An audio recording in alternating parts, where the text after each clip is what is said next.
খবর দিনভরে আপনাদের সাথে রয়েছে আমি প্রিয়াঙ্কা। শুরুতেই আমাদের নজর রাখতেই হচ্ছে আগরপাড়ার দিকে, যে ছবি আপনারা এই মুহূর্তে দেখছেন।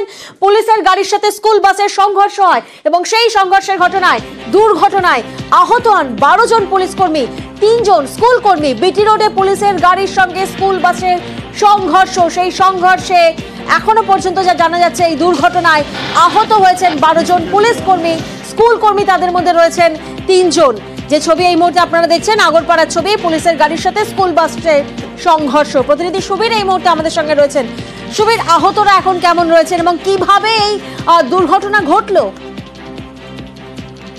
দেখো, তোমাকে জানিয়ে রাখি, দুপুর ঠিক 2:30 নাগাদ কলকাতা পুলিশের সশস্ত্র বাহিনীর একটি পুলিশের গাড়ি, সে কিন্তু ব্যারাকপুর চাঁদবাড়িতে যাচ্ছিল প্রশিক্ষণের জন্য।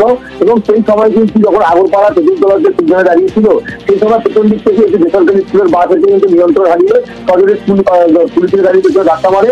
এবং তারপরে পুলিশের গাড়ি দিয়ে কিন্তু সামনে তার গাড়ি তার আরেকটি 4 চাকায় ধাক্কা মারে। এবং তারপরে কিন্তু সংঘর্ষের পরে কিন্তু গাড়িতে ছিল কিন্তু প্রায় 20 জনের মতো পুলিশ কর্মী, তাদের মধ্যে কিন্তু 12 জন পুলিশ কর্মী গুরুতর আহত হয়েছে এবং তাদেরকে কিন্তু সেখান থেকে স্বাগতপুর হাসপাতালে চিকিৎসার জন্য নিয়ে যাওয়া হয়েছে। পাশাপাশি বেসরকারি স্কুল বাস, এই স্কুল বাসে কিন্তু চালক, খালাসি সহ একজন মহিলা কর্মী ছিলেন। এই 3 জনের কিন্তু গুরুতর আহত হয়েছে, তাদেরকেও কিন্তু স্বাগতপুর হাসপাতালে এই মুহূর্তে চিকিৎসা চলছে।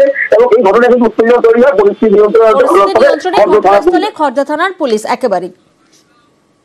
बस सिग्नल में था, रेड सिग्नल में पीछे से गाड़ी आया, पीछे स्कूल बस आके धक्का मारा।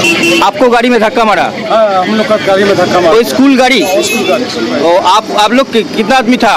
आदमी 40। तो इंजर हुआ? हाँ, बहुत सारा इंजर हुआ, अस्पताल भेज दिया गया।